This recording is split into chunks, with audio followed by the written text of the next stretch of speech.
Hi, it's Dawn, and just to respond a little bit or talk about some things that Karen's presentation triggered for me. So, that idea about vectors not being able to exist without humans, and then kind of vice versa.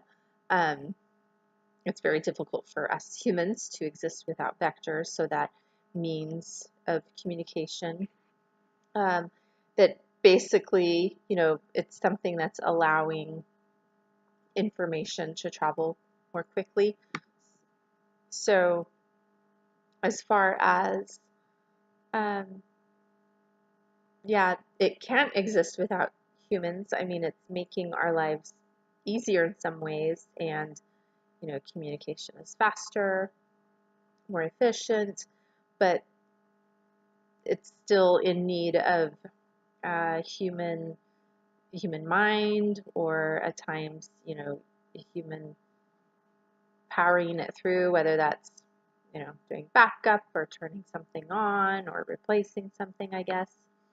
Um, and the concept of us temporarily relocating ourselves, um, I'm hoping I understood some of that correctly, but I think we kind of already do that with social media, um, but that's not a real existence.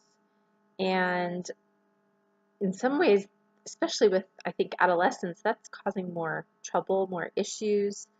Um, I only had to go through my teen years once, but if you've had social media during your teen years, essentially you've gone through it twice, because there's like the actual reality of what's taking place, and then you're going through things again on social media, whether it's because of the comments you're getting from people, or um, just some of the drama that could take place on Facebook or Instagram or Snapchat or whatever.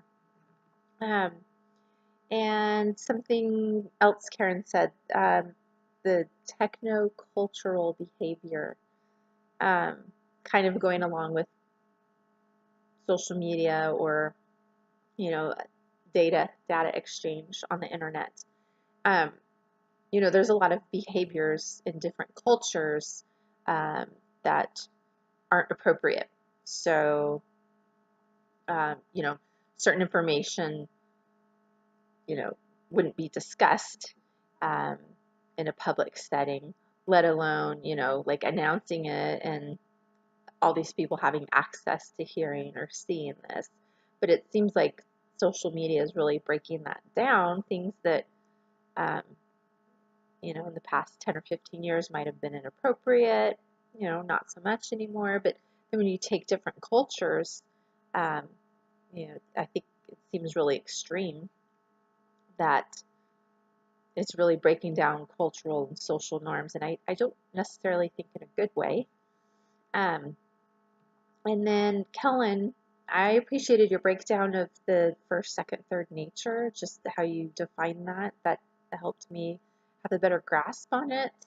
Um, and so you asked about the fourth nature, like what would that look like, and I think in some ways that could be considered artificial intelligence.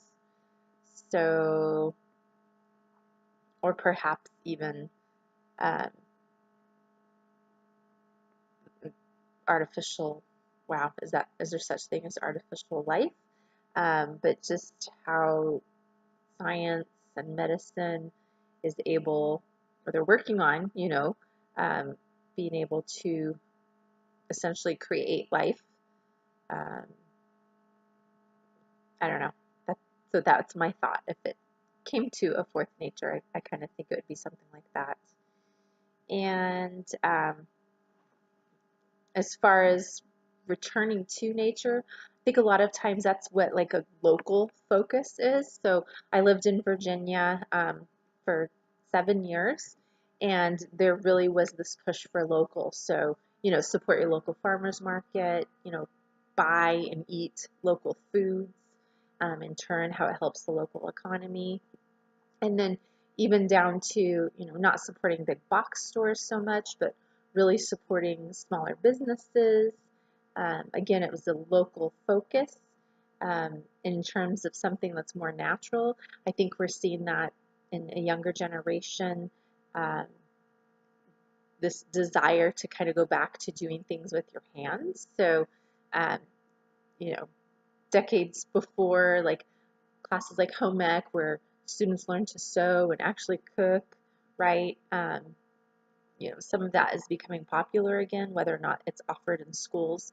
But there's just this desire to kind of go back to that more natural. Now, granted, a lot of times we're looking online for tutorials to learn those kinds of things, which I think is humorous. Um, I can knit now because I watched this YouTube video. So we're like using technology to go back to do something more natural, perhaps more first or second nature. Um, so those are some thoughts. There's so much we could talk about this week. So that's really good.